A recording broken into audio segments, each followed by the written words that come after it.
Hi everyone, स्वागत है आप सभी का टीचिंग गोल्स के इस लर्निंग प्लेटफॉर्म पर। आई होप आप सभी लोग अच्छे होंगे। तो यहाँ पर इस चैनल पर आपकी एचटेट की क्लासेस रनिंग में है। आप लोग बहुत मैसेज करते हैं क्लास नहीं आई, क्लास नहीं आई। देखिए, थोड़ा सा लेट हो सकता है बट आपको क्लासेस जरूर मिलेगी। और जिनको भी ये डाउट है कि आपको कंप्लीट कोर्स कराया जाएगा कि नहीं कराया जाएगा, तो बिल्कुल आपको यहाँ पर कंप्लीट क्लासेस आपको देखने को मिलेगी। ठीक है, थोड़ा सा लेट हो सकता है बिकॉज क्लासेस काफी हो जाती हैं। तो आपको अगर अल्टरनेट डेज पर नहीं मिल रही है तो आपको शायद 2 दिन में भी आपको मिल सकती है। ठीक है, तो लेकिन क्लासेस जरूर मिलेंगी, आप बस देखते रहिए, पढ़ते रहिए। आपको क्लासेस यहाँ पर बिल्कुल फ्री में और अच्छे तरीके से जरूर देखने को मिलेगी, सो आपको टेंशन लेने की जरूरत नहीं है। Concept of development and it's relationship with learning आपका आज का टॉपिक रहने वाला है। इससे पहले मैं आपके साथ साइकोलॉजी क्या होती है उसको अच्छे से डिस्कस कर चुकी हूँ, उसकी हिस्ट्री को डिस्कस कर चुकी हूँ। आपके लिए बहुत इंपॉर्टेंट है। आई होप आपने वो सारी चीजें अभी तक देख ली है। आप लोग सीरीज वाइज से ही सारी चीजें देखना, ठीक है। ऐसा नहीं आपने एक बार क्लास 2 देख ली, फिर आपने क्लास 5 देख ली, फिर आपने 7 देख ली, जो कि भविष्य में आएंगी। आपने 1 से स्टार्ट करना है। आप कभी भी इन क्लासेस के साथ जुड़ते हैं जो कि आपको कंप्लीट मिलेगी, तो आपको कंटिन्यूस सीरीज में देखनी है, इंक्रीजिंग ऑर्डर में देखनी है। ठीक है, फिर आपको मजा आएगा इन सारी चीजों को पढ़ने में। आज की क्लास आपकी क्लास नंबर 2 रहने वाली है और आज की इस क्लास को यहीं पे स्टार्ट करते हैं फटाफट से। अगर आपको क्लास अच्छी लगे तो जरूर लाइक कीजिएगा, शेयर कीजिएगा अपने सभी ग्रुप्स में, अपने सभी फ्रेंड्स के साथ, ताकि अगर आप एचटेट एग्जाम की प्रिपरेशन आपके फ्रेंड्स कर रहे हैं तो आप उनको ये इन्फॉर्मेशन मिल सके कि यहाँ पर आपको फ्री ऑफ कॉस्ट क्लासेस मिल रही है। एक चीज और मैं आपको बता देना चाहती हूँ कि बहुत से कैंडिडेट को ये लगता है कि अगर फ्री क्लास है ना तो उसमें कंटेंट अच्छा नहीं है। एक बार आप पढ़ के देखिए। मैं यहाँ पर गारंटी के साथ कहती हूँ कि जो कंटेंट मैं आपको यहाँ पर सीडीपी का प्रोवाइड करूंगी, इसमें आपके 30 में से 30 नंबर आने की संभावना है और आ जाएंगे अगर आप इन्हीं तरीके से अच्छे से इन सारी चीजों को पढ़ेंगे। यकीन मानिए, बहुत ही अच्छे तरीके से आपके लिए क्लास यहाँ पर तैयार करके ला रही हूँ। ठीक है, इसलिए मुझे थोड़ा टाइम भी लग जाता है बिकॉज मैं खुद इन चीजों को आपके लिए तैयार करती हूँ, उसके बाद आपके लिए रिकॉर्ड करती हूँ एंड देन बाद में वो चीजें आपको मिलती है। तो मेरे लिए बहुत ही लंबा प्रोसेस हो जाता है। ठीक है, सो आई होप आप इस चीज को अप्रिशिएट करेंगे, आपको ये चीजें अच्छी लग रही है। और अगर सब्सक्राइब नहीं किया है टीचिंग गोल्स को तो फटाफट से कर लीजिए। चलिए स्टार्ट करते हैं। देखिए, विकास तक जाने से पहले सबसे पहले हम लोग ग्रोथ को पढ़ेंगे, फिर हम मैच्योरिटी को पढ़ेंगे, मैच्योरेशन को पढ़ेंगे एंड देन बाद में हम कहां पर शिफ्ट करेंगे, हम लोग विकास को पढ़ेंगे, डेवलपमेंट पर शिफ्ट करेंगे। तो सबसे पहले हम पढ़ेंगे ग्रोथ, आखिर वृद्धि क्या होती है और इसका क्या रोल होता है विकास के अंदर, इसको पढ़ेंगे। बिकॉज आपका कोई भी लेवल हो, चाहे फिर वो लेवल 1 हो, 2 हो, 3 हो, सबको ये चीजें पढ़नी है। तो ये चीज बिल्कुल भी अपने माइंड में नहीं रखना। किसी ने भी आई होप शायद पूछ रहे हैं यहाँ पर कई कैंडिडेट कि ये 1 के लिए है, 2 के लिए, फिर 3 के लिए, सबके लिए है ये। फिर चाहे आप टीजीटी के लिए प्रिपेयर कर रहे हो, फिर चाहे पीजीटी के लिए, फिर चाहे आप पीआरटी के लिए, सबके लिए क्लासेस ये रहने वाली है। इसके अलावा आपको कहीं से बाहर से पढ़ने की जरूरत नहीं। ठीक है, तो आप सबसे पहले ग्रोथ पढ़ेंगे। ग्रोथ क्या होता है? देखिए, ग्रोथ होता है कोई भी physical increase in the size of body. जब कोई छोटा बच्चा होता है तो जैसे जैसे उसका जो ढांचा है, उसका जो शरीर है, उसके अंदर जो बदलाव है, और कैसा बदलाव, जो उसका विजुअल बदलाव है, जो आप शारीरिक परिवर्तन उसके अंदर देख पा रहे हैं, वो उसकी ग्रोथ है। यानी कि जब बच्चा पैदा होता है तो ना तो वो चलना सीखता है, ना वो फिरना सीखता, ना वो उठना सीखता, ना वो बैठना सीखता है। बिल्कुल छोटा सा होता है, गोद में रहता है। धीरे धीरे उसके हाथ पैर जो है बड़े होते रहते हैं, उसकी फिंगर्स बड़ी हो जाती है, चलना फिरना दौड़ना स्टार्ट करता है। धीरे धीरे उसके दांत आते हैं, बाल बड़े होते हैं। ये जो पूरा स्ट्रक्चर है उसका, जो आप देख पा रहे हो, जो उसका शारीरिक स्ट्रक्चर है, वो क्या क्या है? उसकी ग्रोथ है। ठीक है, जो उसकी संरचना में परिवर्तन आ रहा है वो क्या है? उसका ग्रोथ है। उस एक पर्टिकुलर जो बच्चा है उसकी क्या है? वृद्धि है। हम लोग यहाँ से बच्चे से स्टार्ट कर रहे हैं। ठीक है, तो हमारा जो मेन चीज है, मेन एक फोकस है, वो कौन है? बच्चा है, जो कि बाद में बड़ा होकर के एक अपना एक जो है इंडिविजुअल यहाँ पर बनता है। तो ग्रोथ का मतलब क्या है? आपका फिजिकल इंक्रीज है in the size of body. आपके शरीर के साइज में जो परिवर्तन आ रहा है, पहले छोटा था, फिर धीरे धीरे बच्चा क्या होता जाता है? बड़ा होता जाता है। एक स्टेज ऐसी आती है जब ग्रोथ आपकी रुक जाती है। ऐसे बोलते हैं ना कि भाई यही टाइम तक जो बच्चा है उसका ग्रोथ होता है, उसका जो शरीर है वो बढ़ता है, उसके बाद में फिर उसकी सिर्फ डेवलपमेंट चलती है, बाद में उसका जो ग्रोथ है वो रुक जाता है। तो वो हम चीजें भी, ये सारी चीजें पढ़ेंगे। तो ग्रोथ का मतलब क्या है? आपकी वेट में इंक्रीज होना, आपके वजन में इंक्रीज होना, किसी बच्चे के कद में इंक्रीज होना, कद में बढ़ोतरी होना, और उसके जो इंटरनल ऑर्गन्स है, जो उसके आंतरिक अंग है, उनके अंदर बढ़ोतरी होना। और ये सिर्फ एक फिजिकल एस्पेक्ट होता है। ठीक है, ये सिर्फ कैसा? एक भौतिक पहलू होता है जिसको आप देख सकते हो, जो कि क्वांटिटेटिव होता है। कैसा चेंज होता है? क्वांटिटेटिव चेंज होता है, आप इसको मेजर कर सकते हैं। ये क्या हो सकता है, आप इसको मेजर कर सकते हैं। जैसे अगर किसी बच्चे का पहले वजन था, तो उसका पहले वजन मान लो 14 किलो था, थोड़े दिन बाद उसका वजन 15 किलो हो जाएगा, आप उसको मेजर कर सकते हो। उसकी हाइट पहले 5 फुट थी, फिर एक टाइम आएगा उसकी हाइट 5 फुट 2 इंच हो जाएगी, तो आप इस चीज को क्या कर सकते हो, मेजर कर सकते हो। ठीक है, उस चीज की आप मेजरमेंट यहाँ पर कर सकते हो, उसकी आप माप सकते हो। तो ग्रोथ का मतलब ये है कोई भी किसी भी बच्चे के अंदर शारीरिक जो परिवर्तन हो रहा है, जिसको आप देख सकते हो, जो विजुअल है आपके लिए, जो उसके शरीर के अंदर, उसकी बनावट के अंदर जो परिवर्तन होता जा रहा है, वो उसकी ग्रोथ होती है। आई होप आपको ग्रोथ यहाँ पर समझ में आया होगा। ठीक है, आप ग्रोथ के बाद बढ़ते हैं किस पे, ग्रोथ आपका क्वांटिटेटिव होता है, जिसको आप मेजर कर सकते हो। बड़ी बात ये है, बस इस चीज को अच्छे से ध्यान में रखना। फिर बात आती है मैच्योरेशन क्या है। मैच्योरिटी आपने बहुत बार सुनी होगी ना, आप अपने फ्रेंड्स के साथ भी आपस में करते हो, अरे कैसी बात कर रहा है, तो मैच्योर नहीं है क्या, है ना। मैच्योर का मतलब क्या होता है, मैच्योर का मतलब होता है जब आप पूरी तरीके से आप एक ऐसी सिचुएशन में, आप एक ऐसे स्टेज पर आ गए हैं जब आप किसी भी चीज को समझने में कैसे हैं, आपके अंदर सामर्थ्य है, आप सक्षम है उस चीज को समझने में। ठीक है, जिस एज की आप हैं, अगर उस एज की मैच्योरिटी आपके अंदर है, अगर आप परिपक्व हैं, तो आप उस लेवल की थिंकिंग भी रखते हैं, आप उस लेवल का बिहेवियर भी रखते हैं, आपका सोशल डेवलपमेंट भी उस लेवल का होता है, मॉरल डेवलपमेंट, सब कुछ आपके जितने भी डेवलपमेंट के एस्पेक्ट है जो कि हम नीचे पढ़ेंगे, वो सभी चीज वहां तक है। तो अगर सिंपल टर्म में बात करो तो मैच्योरेशन को हिंदी में पहले तो बोलते हैं परिपक्वता। ठीक है, मैच्योरिटी का मतलब क्या होता है, मैच्योरिटी का मतलब ये होता है कि आपकी जो थिंकिंग है, जो थॉट है आपका, वो आपका उस एक पर्टिकुलर लेवल तक का हो जिस एज स्टेज के आप हैं। ठीक है, मान लो अगर मैं क्लास में, मैं एक पीजीटी की टीचर बनती हूँ, मेरी जो क्लास में जो बच्चे हैं, ठीक है, अगर मैं उनको बहुत ही हाई लेवल का जाके पढ़ा दूं, मान लो उनको पीजीटी से भी आगे ग्रेजुएशन लेवल तक का जाके पढ़ा दूं, तो क्या उनको कुछ समझ में आएगा, क्योंकि वो उस लेवल तक के मैच्योर है ही नहीं, उनको वो चीजें कैसे समझ में आ जाएगी। तो मैच्योरिटी का एक बहुत अहम योगदान होता है लर्निंग में भी, और साथ ही बच्चे के विकास में भी, उसके डेवलपमेंट में भी। तो मैच्योरिटी यानी कि जो कंसेप्ट है मैच्योरेशन का, वो सबसे पहले किसने दिया था, एक अमेरिकन साइकोलॉजिस्ट थे, एर्नोल्ड गेसल। ये नाम बहुत ही अच्छे तरीके से ध्यान में रखना। आपसे पूछ सकता है बताओ मैच्योरेशन का कंसेप्ट किसने दिया था, मैच्योरेशन का कंसेप्ट यहाँ पर एर्नोल्ड गेसल ने दिया था। ठीक है, किसने दिया था, एर्नोल्ड गेसल ने दिया था। ये एक अमेरिकी मनोवैज्ञानिक थे, ये नाम हिंदी में भी ऐसे ही लिखा जाएगा।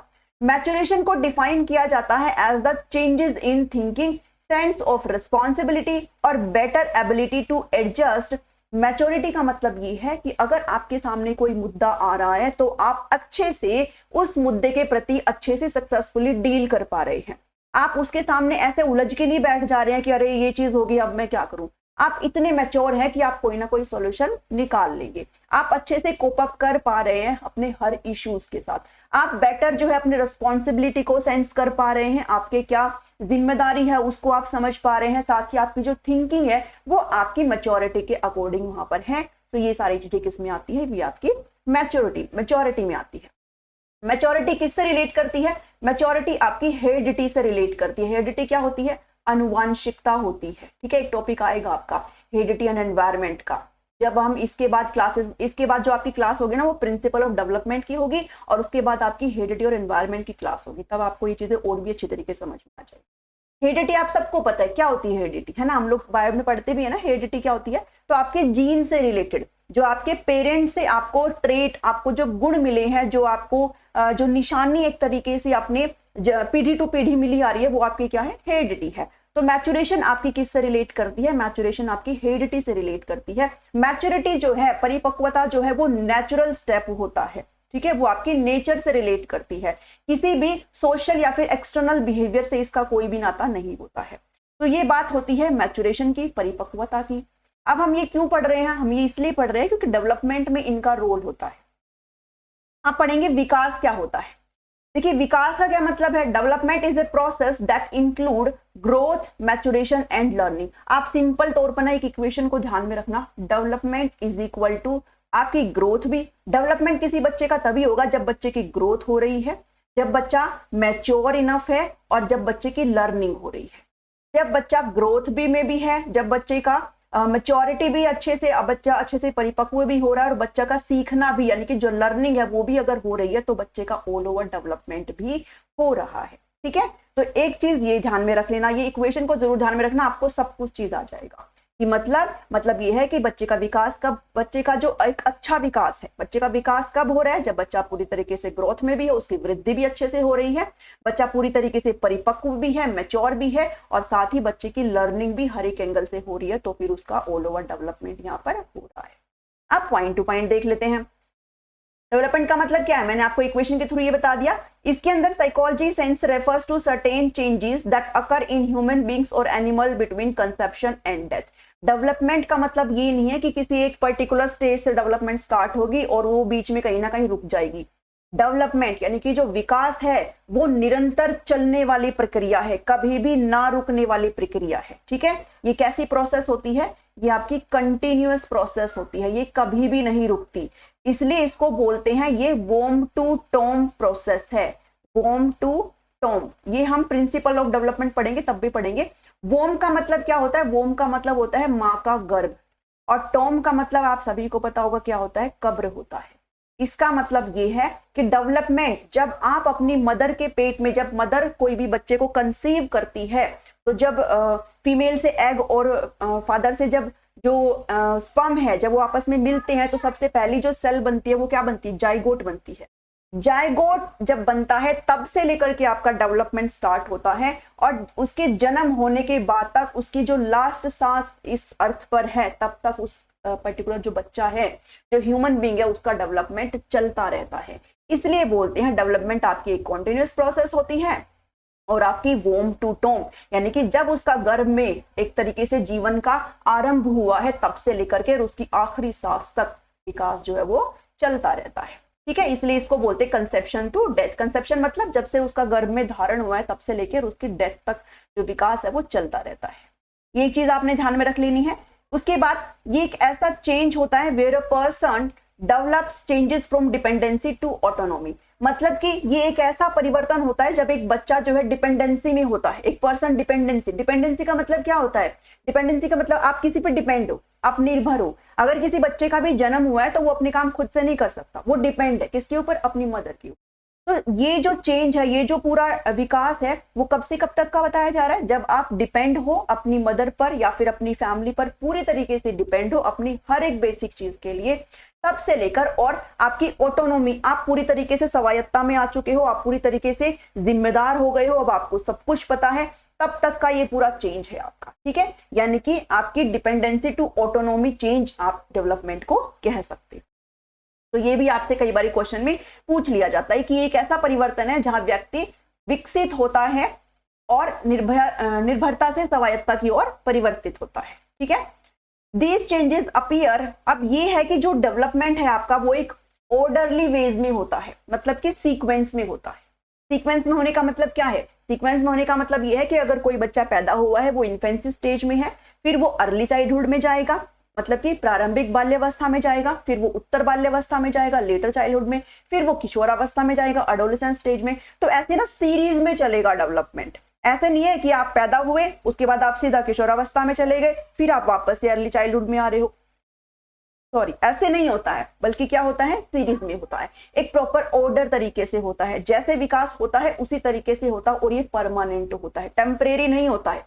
आपके अंदर कुछ विकास हुआ है तो मतलब इसका मतलब ये नहीं कि वो हट जाएगा, वो परमानेंट होता है। ठीक है, और किस बेस पर, कैसे, किस बेस में होता है, ऑर्डरली तरीके से होता है। ठीक है, और स्पाइरल भी होता है डेवलपमेंट। आप कैसा होता है, आपका डेवलपमेंट जो है लीनियर नहीं होता है, ये भी बहुत बार पूछा जाता है, बल्कि स्पाइरल तरीके से होता है। ये सारी चीजें हम डेवलपमेंट के जो प्रिंसिपल करेंगे ना अगले क्लास में, उस चीज में आ जाएगा। ठीक है, तो ये थोड़ा सा मैं बेसिक आपको बता रही हूँ, ये चीजें आप, अब जो एक एक लाइन है ना बहुत इंपॉर्टेंट है, इसलिए हमेशा बोलती हूँ एक भी लाइन को मिस नहीं करना है।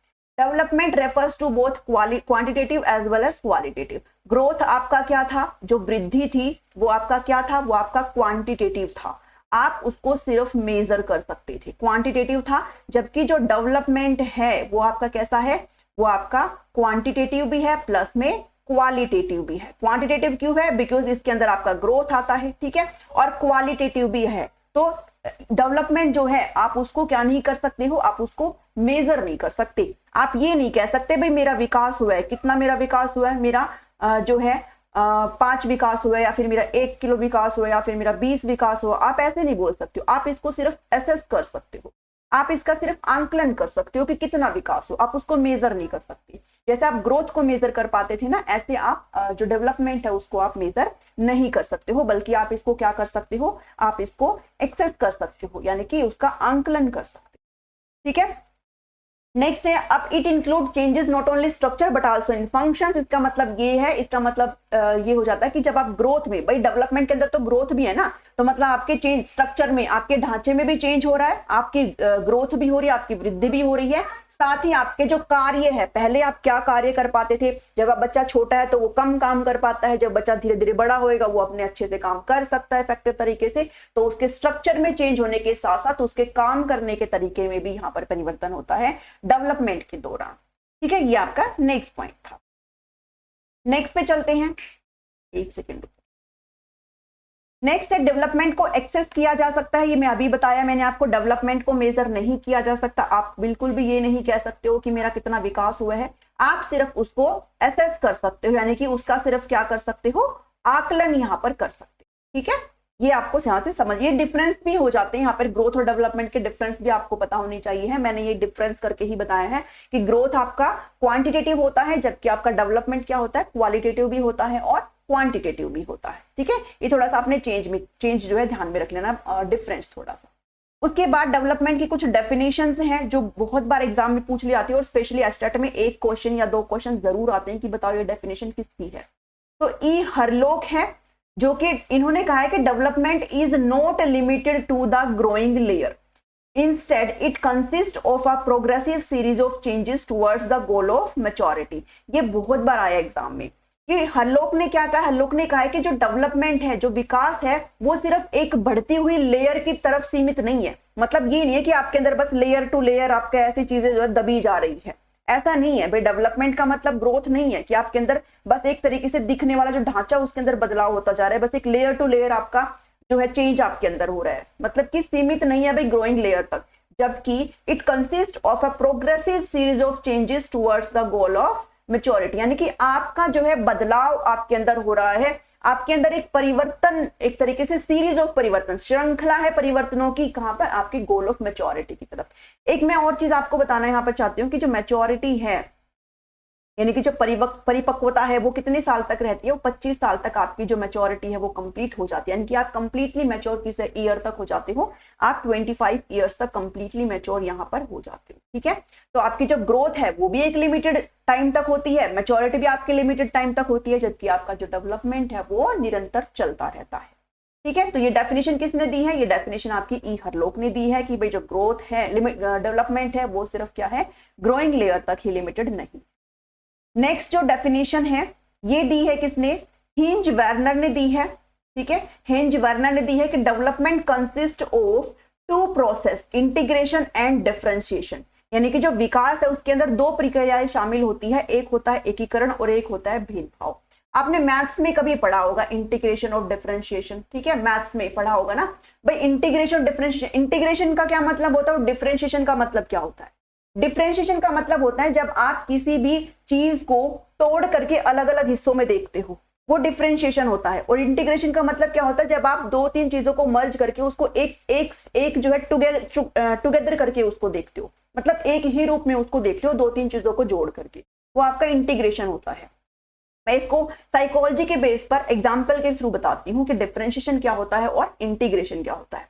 एक बच्चा है, छोटा बच्चा है, मतलब बहुत ही छोटा बच्चा है, तो स्टार्टिंग में उसको नहीं पता, मान लो इन्फेंट है, अभी उसका जन्म ही हुआ है, अभी 6-7 महीने का है, तो अभी उस बच्चे को धीरे धीरे पता चल रहा है भाई कौन कौन उसके घर में है, कौन उसकी मदर है, कौन फादर है। मदर को तो चलो बच्चा 6 महीने का पहचानना स्टार्ट कर जाता है, तो उसको अभी स्टार्टिंग में धीरे धीरे पता चल रहा है कि कौन कौन उसके घर में है। पहले क्या करता था, जब उसको नहीं पता था, वो और भी छोटा था वो बच्चा, तो वो सबको देख के स्माइल करता था, बट धीरे धीरे उसने पता लगा लिया कि ये मेरे मदर है, ये मेरे फादर है, ये मेरे दादा है, ये मेरे दादी है, मेरे भाई है, मेरी बहन है। धीरे धीरे उसको ये पता चल गया, फिर वो सिर्फ अपने ही जो बच्चे उसके नोन में है ना, उसको देख करके ही स्माइल करेगा। ठीक है, पहले वो सबकी तरफ करता था स्माइल, अभी उसको पता चल गया कि ये मेरे मदर फादर है, तो अब बच्चे का होता है ना, बच्चा सिर्फ अपने ही लोगों के साथ घुलना मिलना पसंद करता है, स्पेशली वो मदर से ज्यादा कनेक्टेड होता है।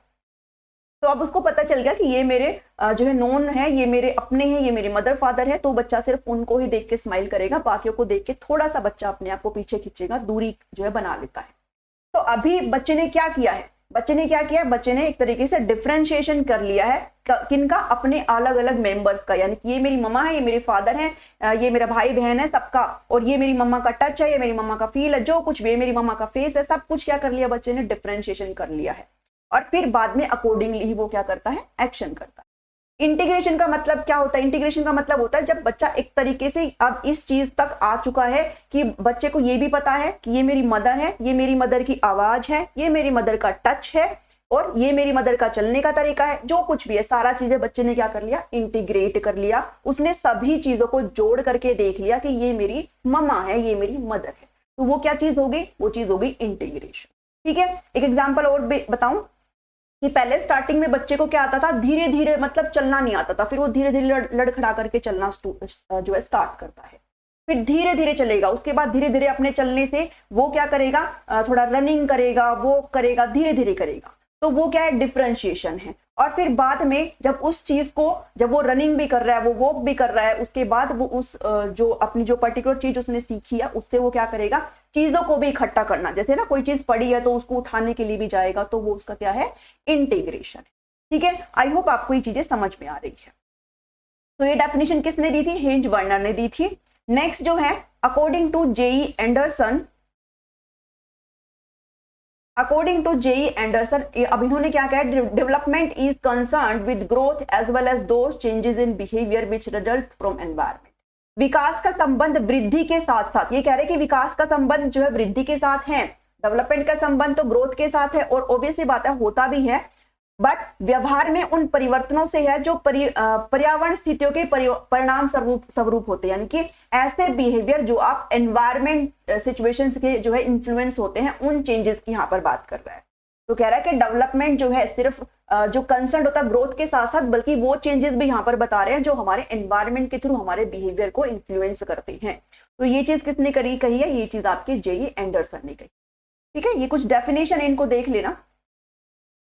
नेक्स्ट एक डेफिनेशन और है, ये किसने कही है, ये आपकी जेरसेल्ड, टेलफोर्ड और सेवरे ने कही है कि development refers to the complex set of the process involved in the emergence of a mature functioning organism from the fertilised ovum. मैंने आपको भी बताया ना कि आपका जो डेवलपमेंट है वो कहां से कहां तक स्टार्ट होता है, डेवलपमेंट कब से कब तक स्टार्ट, आपके कंसेप्शन से लेकर के जब फर्टिलाइज्ड जो एग होता है, जो एक पहली सिंगल सेल बनती है किसी भी ह्यूमन बीइंग का, जब अस्तित्व स्टार्ट होता है तब से लेकर के आपका डेवलपमेंट स्टार्ट होता है, और उसके डेथ तक डेवलपमेंट जो है चलता रहता है।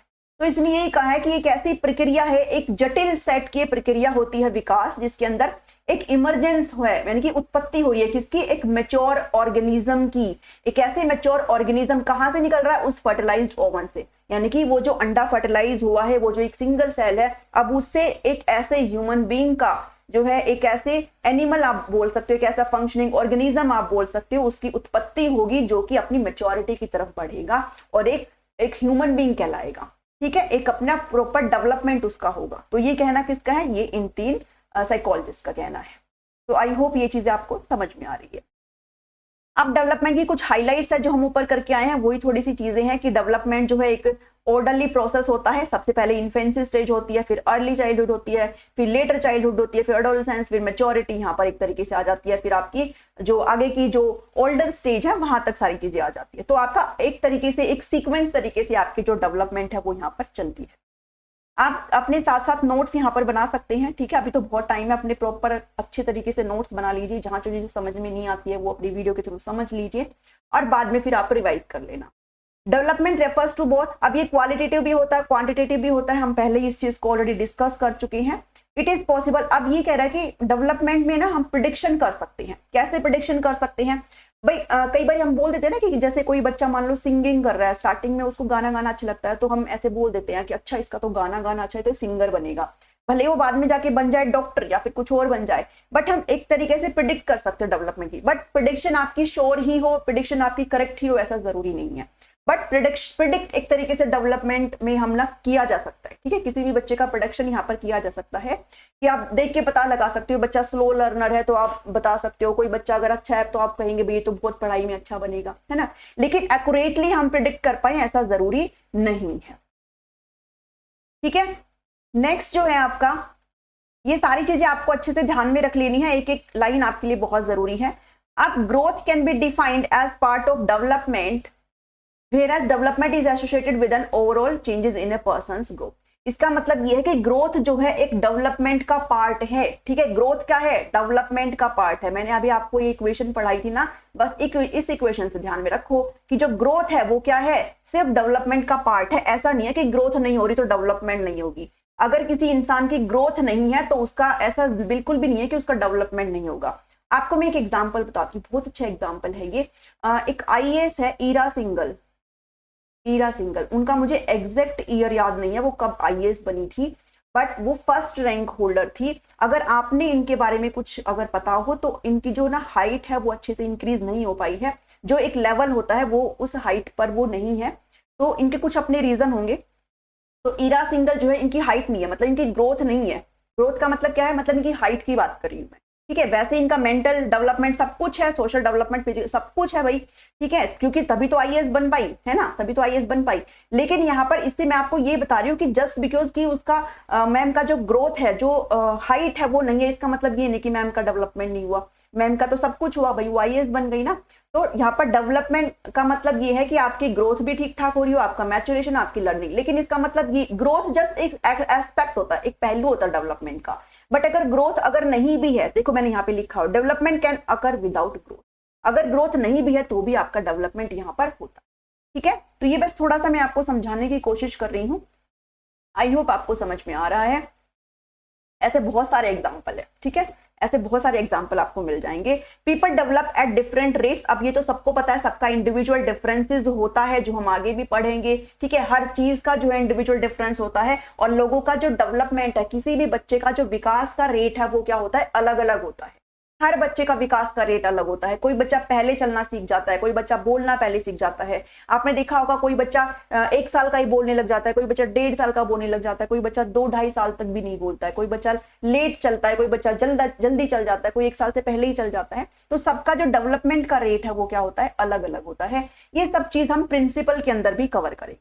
अब स्टेजेस ऑफ ह्यूमन डेवलपमेंट, मानव विकास के कुछ चरण होते हैं, ये आप सबको ध्यान में रखना है। सबसे पहले आपका प्रीनेटल पीरियड होता है, जो कि आपका बर्थ से पहले का पीरियड होता है, ठीक है। प्रसव पूर्व अवधि आप इसको बोलते हो, यानी कि आप माँ के पेट में है कोई भी बच्चा और उसके बर्थ से पहले तक का जो टाइम होता है वो प्रीनेटल पीरियड होता है, यानी कि अंटिल बर्थ।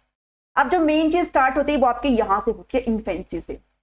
आपसे कई बार बेसिक चीजों में ये भी पूछ लेते हैं, बताओ आपका चाइल्डहुड है वो किस ईयर से किस ईयर तक होता है, एडोलेसेंस स्टेज है वो किस ईयर से किस ईयर तक की होती है, तो ये जरूर ध्यान में रखना। इन्फेंसी आपको यहाँ पर बर्थ टू 2 वीक दिख रही है, यानी कि 0 से 2 वीक आपको यहाँ पर दिख रही है।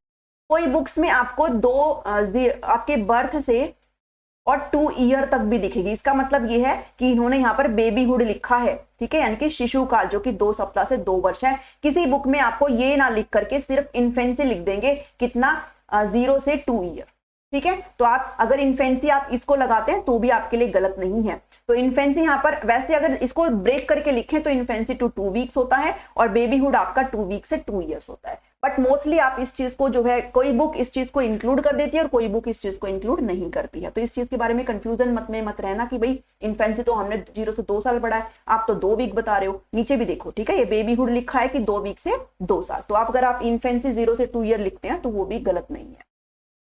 फिर आपका आ जाता है बाल्यावस्था, चाइल्डहुड आपकी आ जाती है, यानी कि बचपन आ जाता है। चाइल्डहुड के अंदर भी आपका एक अर्ली चाइल्डहुड होता है और एक आपका लेटर चाइल्डहुड होता है। इसमें क्या क्या स्टेजेस आ जाती है वो नीचे डिस्कस किया हुआ है। अर्ली चाइल्डहुड आपका 2 से 6 साल का होता है, 2 to 6 ईयर होता है। और लेटर चाइल्डहुड आपका कौन सा होता है, लेटर चाइल्डहुड आपका 6 से 12 ईयर्स तक का होता है। अब यहाँ पर डिपेंड करता है, जैसे पीआरटी के जो स्टूडेंट्स हैं ना, उनसे जो क्वेश्चंस है यहाँ से उठते हैं। भाई आपके जो बच्चे हैं वो 1ली से 5वीं तक के होते हैं ना, तो आपके जो बच्चे हैं वो इस स्टेज में लाई करते हैं, ठीक है, लेटर चाइल्डहुड। फिर आपके टीजीटी वाला जाते हैं जिनसे एडोलेसेंस या फिर लेटर चाइल्डहुड के क्वेश्चंस भी पूछे जाते हैं, और पीजीटी से आपके एडोलेसेंस लेवल तक के क्वेश्चन पूछे जाते हैं। तो वो थोड़ा सा है, भी आप जिन बच्चों को पढ़ाएंगे उनका ही तो आपको पता होना चाहिए ना।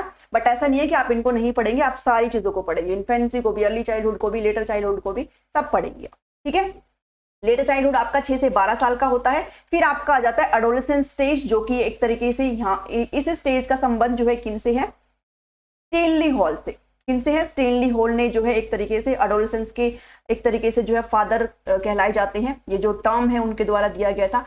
प्री एडोलेसेंस स्टेज है, फिर आपकी एक एडोलेसेंस स्टेज है। प्री एडोलेसेंस स्टेज के अंदर आपका 11 ईयर से 13 ईयर यानी कि 11 से 13 साल होती है। और आपकी जो एडोलेसेंस स्टेज यानी कि मिडिल एडोलेसेंस स्टेज आप इसको कह सकते हो, 13 से 17 होती है। और आपकी लेटर कितनी होती है, 17 से 19 होती है। अगर ऐसे ब्रेक करके नाम ले लेना तो आपका सीधा डायरेक्ट आपसे एडोलेसेंस स्टेज पूछ लेंगे, तो आप क्या बताएंगे, 11 से 18 या फिर 19 ईयर आप यहाँ पर लिखें। ठीक है, तो ये आप डायरेक्टली जो आपका कंप्लीट है, ये मैंने आपको यहाँ पर ब्रेक करके बताया है। ठीक है, प्री एडोलेसेंस कौन सा है, फिर मिडल है, फिर लेटर एडोलेसेंस है। तो ये किशोरावस्था की अवस्था होती है, इसको स्ट्रेसोस्ट्रोम की अवस्था ये बोलते हैं, जो हम नीचे अच्छे से डिस्कस करेंगे। तो ये आपको पता होना चाहिए भाई कौन कौन सी एज जो है इसके अंदर लाइक करती है। फिर आ जाती है, अब ये इसमें से इतना क्वेश्चन आता नहीं है, मतलब आता ही नहीं है। अडल्टहुड आ जाता है जो कि 21 से 40 ईयर है। फिर मिडिल एज आ जाती है 40 to 60 है। फिर ओल्ड स्टेज आ जाती है, इसके अंदर 60 ऑनवर्ड्स है। ये बस थोड़ा सा बेसिक और कुछ भी नहीं है। आपके लिए काम की चीजें सिर्फ चाइल्डहुड है और एडोलेसेंस स्टेज है, बस यहां तक आपको रहना है, इसके बारे में आपको अच्छे से पढ़ना है। अब उन्हीं 3 मेन स्टेजेस को हम नीचे अच्छे से डिस्कस करेंगे, बिकॉज ये बहुत जरूरी है और एग्जाम में क्वेश्चन भी आते हैं। आपकी अर्ली चाइल्डहुड को पढ़ेंगे, लेटर चाइल्डहुड को और एडोलेसेंस की स्टेज को पढ़ेंगे, कंप्लीट कौन कौन सी एज इसके अंदर आती है और क्यों इस अवस्था को और कौन सी अवस्था भी कहा जाता है। इसके अंदर हम अर्ली चाइल्डहुड को बात करेंगे जो कि 2 से 6 साल का है, इसको प्रारंभिक बचपन बोलते हैं। ये जो अवस्था होती है आपकी, एक तरीके से बच्चा इसमें मनमानी टाइप सा होता है, बच्चा इसमें जो है सेल्फ सेंटर्ड होता है। बच्चे को बिल्कुल भी पसंद नहीं है कोई उसके बीच में आए, कोई भी उसके मामले में इंटरवीन करे, ठीक है, कोई भी इनके काम में दखल दे, बच्चे को बिल्कुल भी पसंद नहीं होता है। बच्चा इस स्टेज में बहुत क्यूरियस होता है। अगर आपके घर में कोई बच्चा है तो आप उसको देख के भी आराम से लगा सकते हो अंदाजा। ठीक है, अब वो यहाँ पर टॉय से खेलते हैं, भाई 2 से 6 साल है तो यहाँ पर बच्चे किससे खेलेंगे, टॉय से खेलेंगे। तो इसलिए इस स्टेज को टॉय स्टेज भी कहते हैं। खिलौने की अवस्था, खिलौने की अवस्था किसको बोलते हैं, अर्ली चाइल्डहुड को। ठीक है, खिलौने की अवस्था, टॉय, यहाँ पे बच्चा टॉय से खेलना पसंद करता है। यहाँ पर जो है बच्चा डिसओबीडियंस दिखाता है, बच्चा जो है अवज्ञा करता है। अगर आप बच्चे से कहेंगे ये कर दे वो कर दे तो वो कहेगा नहीं करूंगा नहीं करूंगी। एग्रेशन दिखाता है, गुस्सा दिखाता है। और एंटागनोस्टिक बिहेवियर यहाँ पे दिखाता है, यानी कि विरोधी व्यवहार इस स्टेज पर जो है बच्चा दिखाता है। प्री स्कूल स्टेज भी आप इसको बोलते हैं, बिकॉज स्कूल जो स्टेज है वो आपकी लेटर एडोलेसेंस कही जाती है, ये आपकी प्री स्कूल स्टेज कहलाई जाती है इसको। ठीक है, प्री स्कूल स्टेज कौन सी कहलाती है, अर्ली चाइल्डहुड कहलाती है। ये बहुत चीजें इंपॉर्टेंट है। ये अब अगर आपसे कोई पूछे बताओ लैंग्वेज डेवलपमेंट के लिए बहुत क्रूशियल स्टेज कौन सी है, तो आप बताएंगे अर्ली चाइल्डहुड। यहाँ पर जो भाषा का विकास है ना बच्चे का, बहुत जबरदस्त तरीके से होता है। इसीलिए बोलते हैं कि यहाँ पर बच्चे से बात करिए, आप जितना अच्छे तरीके से बात करेंगे बच्चा जो है उतना ही लैंग्वेज को कैच करेगा। ठीक है, तो आपका जो लैंग्वेज डेवलपमेंट है वो भी एक तरीके से क्या है यहाँ पर होता है।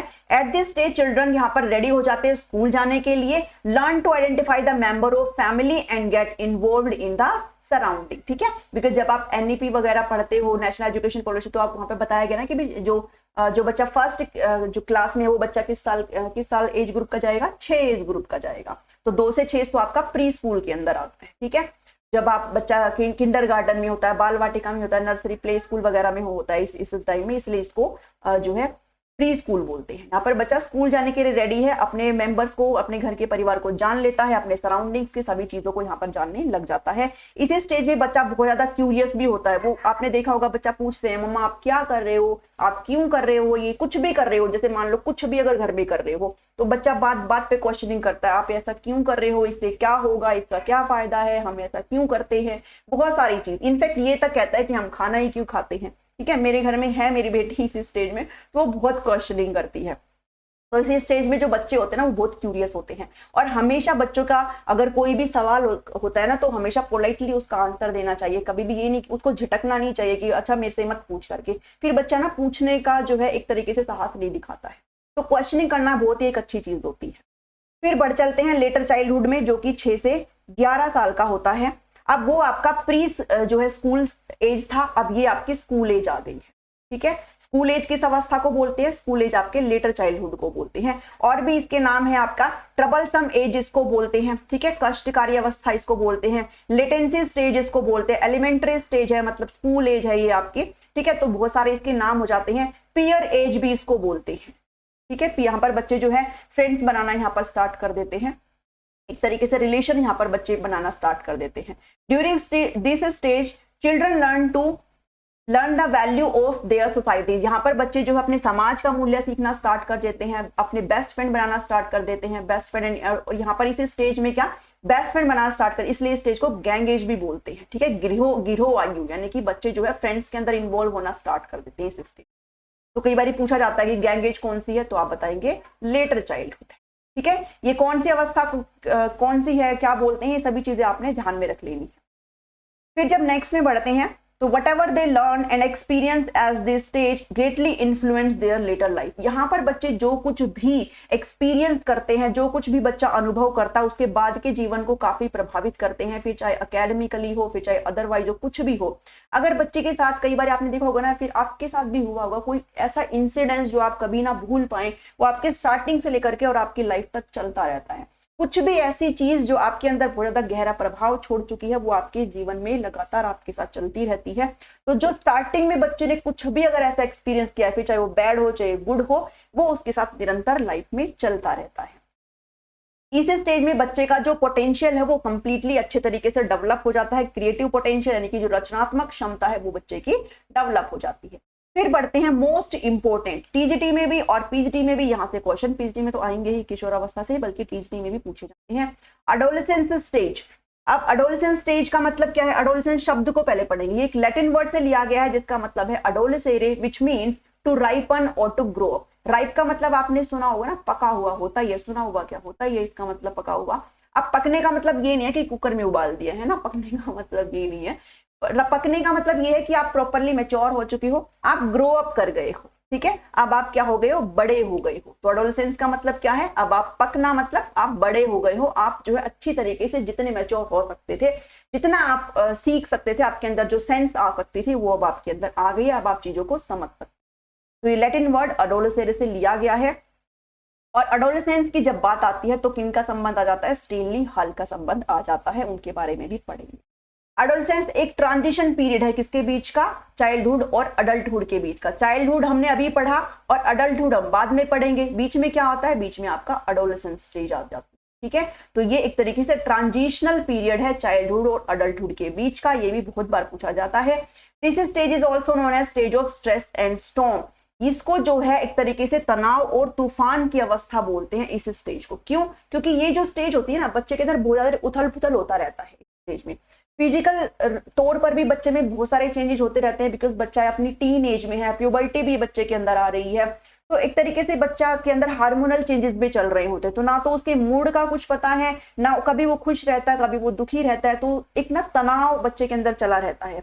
इस टाइप बच्चे को अगर प्यार से समझाया जाए ना तो ही वो मानता है। पेरेंट्स से बिल्कुल अलगाव फील करता है, पेरेंट्स की बातें मानना पसंद नहीं करता है, अपने फ्रेंड्स को ही सब कुछ समझता है। तो इस स्टेज को किसने कहा है, स्टेनली हॉल ने।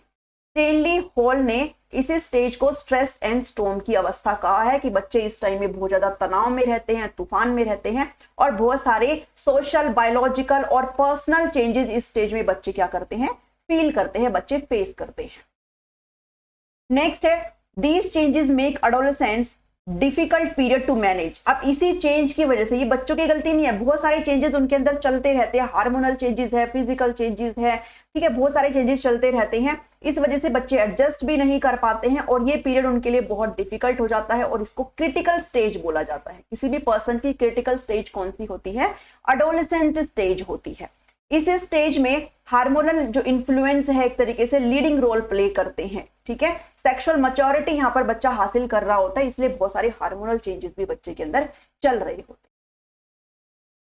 उसके बाद स्टेनली हॉल के बारे में अच्छे से पढ़ेंगे, बिकॉज यहाँ से क्वेश्चन पूछे जाते हैं। 1904 में ही Hall coined the term stress and storm in his book. इन्होंने एक बुक लिखी थी एडोलेसेंस, और 1904 में इन्होंने ये शब्द दिया था स्टॉर्म एंड स्ट्रेस, ठीक है। एडोलेसेंट साइकोलॉजी के जनक आप इनको बोल सकते हो, किशोरावस्था मनोविज्ञान के जनक आप इनको बोल सकते हो। स्टोनली हॉल का ही संबंध आता है जब भी एडोलेसेंस की बात होती है। इन्होंने इस शब्द का यूज किया because he viewed adolescence as a period of inevitable turmoil, यानी कि एक उथल पुथल जो है बच्चे की जिंदगी में चलता रहता है, इसलिए इन्होंने इस शब्द का इस्तेमाल किया during transition between childhood and adulthood, यानी कि एडोलेसेंस स्टेज में बच्चे के जीवन में बहुत ज्यादा तनाव रहता है, एक उथल पुथल बची रहती है, बच्चे को कुछ भी चीजें, मतलब वो बहुत ही ज्यादा मूडी भी हो जाता है, वो कभी खुश है कभी दुखी है, उसके अंदर बहुत सारे चेंजेस चलते रहते हैं, शारीरिक बदलाव उसके अंदर बहुत सारे होते रहते हैं, जिससे भी उसको लगता है, जैसे लड़कियां इस टाइम पे थोड़ा फील करती है, लड़के भी फील करते हैं कि वो अच्छे दिख रहे हैं कि नहीं दिख रहे हैं, ऐसी फीलिंग्स उनके अंदर आ जाती है। और कई बार फेस में एक्ने वगैरह भी आ जाते हैं हार्मोनल चेंज की वजह से, इसलिए वो बहुत ज्यादा स्ट्रेस और स्टॉर्म में रहते हैं। स्टॉर्म का मतलब है तूफान, का मतलब क्या है कि decrease level of self control, जो उनका उसका जो आत्मनियंत्रण है वो कहीं ना कहीं एक तरीके से खोया रहता है इस स्टेज के अंदर। बच्चा जो है सेल्फ कंट्रोल में नहीं रहता है, आपस में जो मेल फीमेल आपस में अट्रैक्शन भी इधर फील करते हैं। And stress refers to an increase level of sensitivity, यानी कि जो संवेदनशीलता है उसका लेवल इंक्रीज रहता है, इसलिए इस स्टेज को ये टर्म दिया गया है। ठीक है, आई होप आपको समझ में आ रहा है। 3 मेन कैटेगरीज जो है स्ट्रेस एंड स्टॉर्म की, जो डिफाइन करी गई है हॉल के द्वारा, जिसके अंदर कंफ्लिक्ट बना रहता है, माता पिता के साथ संघर्ष बच्चे का बना रहता है, माता पिता कुछ भी कह रहे हैं, बच्चे को कुछ समझना नहीं होता है, उसको लगता है पेरेंट्स क्या है रोंग है। दूसरा, उसके मूड में बहुत ज्यादा डिसरप्शन आता रहता है, उसकी जो मनोदिशा उसके अंदर व्यवधान हो रहा होता है। तीसरा, रिस्की बिहेवियर यहाँ पर एक अहम रोल प्ले करता है। ठीक है, तो ये 3 जो कैटेगरीज है स्ट्रेस एंड स्टॉर्म की, वो भी थोड़ा ध्यान में रख लेना। फिर चाइल्ड डेवलपमेंट की कुछ एस्पेक्ट्स है, कुछ डोमेन्स है जो हम आगे पढ़ेंगे, और यहाँ पर भी मैंने उसको अच्छे से आपको एक्सप्लेन किया है, जिसके अंदर आपके कुछ एस्पेक्ट्स आ जाते हैं, कुछ डोमेन आ जाते हैं। डोमेन का मतलब क्षेत्र होते हैं, जिसके अंदर आप शारीरिक डोमेन पढ़ेंगे, शारीरिक क्षेत्र, यानी कि बच्चे का शारीरिक क्षेत्र के अंदर उसकी जो फिजिकल डेवलपमेंट है उसकी बात करी जा रही है, जो हम ऊपर ग्रोथ पढ़ के आए हैं। कॉग्निटिव मतलब बच्चे का संज्ञानात्मक क्षेत्र, बच्चे का इंटेलेक्चुअल, बच्चे का मानसिक विकास आप इसको कह सकते हैं। ठीक है, कौन सा विकास? मानसिक विकास। कॉग्निटिव का मतलब ये होता है, जिसके अंदर हम लोग जीन पियाजे को पढ़ते हैं, आगे पढ़ेंगे हम जीन पियाजे को। जीन पियाजे ने अपनी थ्योरी दी थी ना कॉग्निटिव डेवलपमेंट की। फिर सोशल डोमेन, सामाजिक क्षेत्र की बात आती है। फिर इमोशनल डोमेन, भावनात्मक क्षेत्र की बात आती है। फिर मोरल डोमेन की बात आती है कि बच्चा नैतिकता सीखता है, क्या चीज सही है क्या चीज गलत है। इसके अंदर हम किनको पढ़ते हैं? कोलबर्ग को मोरल डेवलपमेंट थ्योरी दी थी। फिर भाषा का क्षेत्र आ जाता है, बच्चे का लैंग्वेज डेवलपमेंट भी। ठीक है, ये सारे डेवलपमेंट के विकास के एस्पेक्ट्स हैं, सारे विकास के डोमेन हैं, जो कि हमें एक एक करके पढ़ने हैं। नेक्स्ट है, अभी एक एक करके पढ़ेंगे। फिजिकल का मतलब मैंने आपको बताया ना, कौन सा? फिजिकल एस्पेक्ट, जो स्ट्रक्चर है, जैसे उसकी हाइट में चेंज हो रहा है, उसके एक तरीके से शरीर की जो बनावट है वो चेंज हो रही है, पहले छोटा था फिर बड़ा है, उसके वजन में चेंज होना है। ठीक है, जो क्वांटिटेटिव चेंज हमने ऊपर पढ़ा है वही उसका फिजिकल डोमेन होता है। कॉग्निटिव डोमेन का मतलब है कि बच्चे की जो इंटेलिजेंस है वो कितनी है, उससे रिलेट करता है, उसका सोचने का तरीका, उसका तर्क करने का तरीका, उसको एनालाइज करने का तरीका, उसका संज्ञान। And the development of these abilities is known as cognitive development, यानी कि वो किसी भी समस्या को कैसे सोचता है, कैसे तर्क देता है, क्या रीजन देता है, वो सब किस में आ जाता है? वो उसके कॉग्निटिव डेवलपमेंट में आ जाता है, जो उसके मानसिक विकास से जुड़ा होता है। फिर बात आती है सोशल डोमेन की। सोशल डोमेन का मतलब है बच्चा सामाजिक चीजें यहाँ पर सीखता है। Social development means the acquisition of the ability to have social exceptions, मतलब कि सामाजिक जो विकास है बच्चे का। अब बच्चा ऐसा तो नहीं है ना घर में कैद होके रह सकता है, अगर घर में कैद होके रहेगा तो उसका डेवलपमेंट कहाँ से होगा, जब तक वो बाहर लोगों से नहीं मिलेगा घुलेगा। तो सोशल डेवलपमेंट बहुत जरूरी होता है। This domain is an indicator of social development among childrens, वो बच्चों के साथ कैसा घुल रहा है, कैसे मिल रहा है, अपने समाज को कैसे सीख रहा है, वो सारा इसके अंदर आ जाता है। इमोशनल डोमेन का मतलब होता है वो अपने जो ability to control and manage one's emotion, वो अपनी भावनाओं को कितना कंट्रोल में रख सकता है, भावनाओं के बारे में है सारी चीजें, कितना नियंत्रण में है। ठीक है, उसके खुशी का, उसके दुख का, वो सारी चीजें इसके अंदर आ जाती है। फिर मोरल डोमेन का मतलब होता है नैतिक क्षेत्र। इसके अंदर बच्चा डेवलप करता है मोरल आइडियाज को, कैरेक्टर को, राइट एटीट्यूड, मतलब कि क्या चीजें सही है क्या चीजें गलत है, बच्चा इसमें अगर पहचान कर लेता है तो वो उसकी मोरल डेवलपमेंट आ जाती है।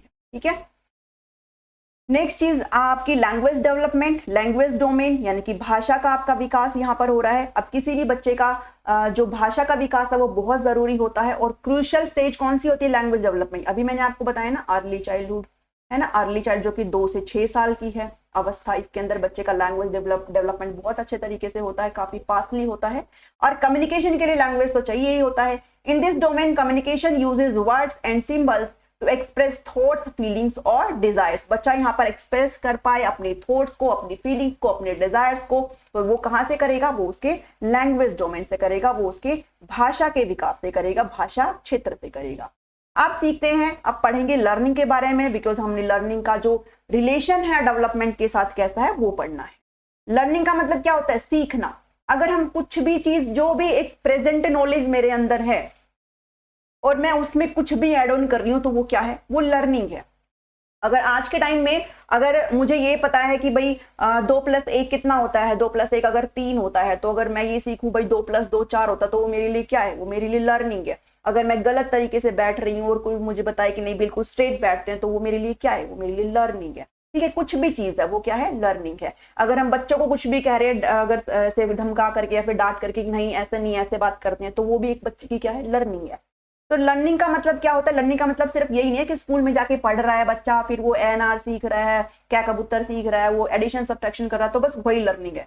लर्निंग का मतलब क्या है, आपके एक्वायरिंग और मॉडिफिकेशन, बदलाव किसमें, आपकी एग्जिस्टिंग नॉलेज में, आपका जो मौजूदा ज्ञान है उसके अंदर बदलाव। अगर आपकी कोई भी कौशल है, कोई स्किल है, उसके अंदर चेंज, आपकी कोई आदत अगर कोई अच्छी नहीं है उसके अंदर अगर आप बदलाव कर रहे हो, तो वो भी आपकी लर्निंग है। ठीक है, आपकी टेंडेंसीज, आपकी जो प्रवृत्तियां हैं, आपने एक्सपीरियंस और प्रैक्टिस से अगर आपने उसमें कुछ भी मॉडिफिकेशन किया है, तो वो सारी चीज क्या आ जाती है, वो हर एक चीज लर्निंग है जो आपको डेवलप कर रही है। तो कुछ भी चीज, कोई भी पॉजिटिव चेंज अगर आपके बिहेवियर में भी आ रहा है, तो वो भी आपकी क्या है, लर्निंग है। ठीक है, चलिए, according to various psychologist learning को कैसे डिफाइन किया गया। अब लर्निंग को बहुत सारे साइकोलॉजिस्ट ने क्या क्या डेफिनेशन दी है उनके बारे में पढ़ेंगे। जैसे गेट्स और अदर्स है, इन्होंने क्या बोला है, इन्होंने कहा है कि learning is the modification of behaviour through experience. आपके व्यवहार, आपके अनुभव के माध्यम से व्यवहार का संशोधन, व्यवहार का मॉडिफिकेशन ही क्या है, लर्निंग। यानी कि आपका जो अनुभव है, मैंने आपको लास्ट क्लास में ना वो तवे वाला एग्जांपल दिया था कि गर्म तवे पे हाथ लग गया था। तो जब मेरा गर्म तवे पे हाथ लगा था, तो मैंने नेक्स्ट टाइम उससे दूरी बनाई, क्योंकि मैंने एक्सपीरियंस किया कि तो वो तवा कैसा था, वो तवा तो गर्म था। तो जब मैंने उससे अपना बिहेवियर चेंज किया कि मैं अब उससे दूरी बना करके रखूंगी, तो वो मेरी क्या है, तो लर्निंग है। ठीक है, तो लर्निंग का मतलब सिर्फ ये नहीं है कि आप स्कूल में जाके पढ़ाई कर रहे हो वही लर्निंग। लर्निंग का मतलब कुछ भी हो सकता है जो आप चीजें एड ऑन कर रहे हो। स्कीनर ने क्या कहा है, स्कीनर कहते हैं कि learning is the process of progressive behaviour adaptation.